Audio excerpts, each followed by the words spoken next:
Hey guys, Nina here, welcoming you to another reading from the Ladies of Horror Picture Prompt Monthly Challenge, hosted by Elaine Pascale on her channel, The Godmother of Horror. If you'd like to read along or read previously published pieces, please visit spreadingthewritersword.com or ladiesofhorror.com. In the meanwhile, enjoy the reading.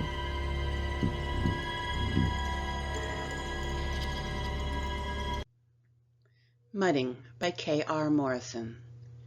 Francis played out his line in the twilight of a hot day in August. He couldn't relax. A day of mudding on the slough had left him too excited to stay on shore. He knew full well that the main rule for mudding was never to go out alone. But what a haul he had had today! A gold watch, several bits of jewelry, even a few old coins. He only had a weekend to do this, and time was wasting. He had bought the best and brightest of the magnets built for mudding, but he didn't regret a single dollar he had spent. What he had found in just one day had more than made up for the expense. That instrument weighed heavily in his hand, but it was a comfortable weight.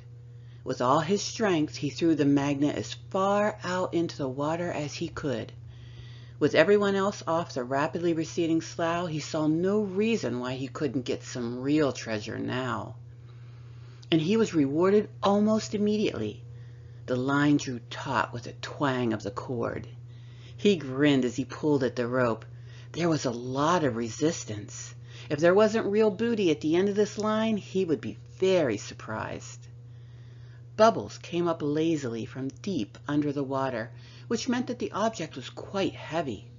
He was positive that this was going to be the best catch ever. But what surfaced made him fall backwards in the boat. He blinked, rubbed his eyes, and looked over the edge again. His eyes had not deceived him. There in the water was a woman.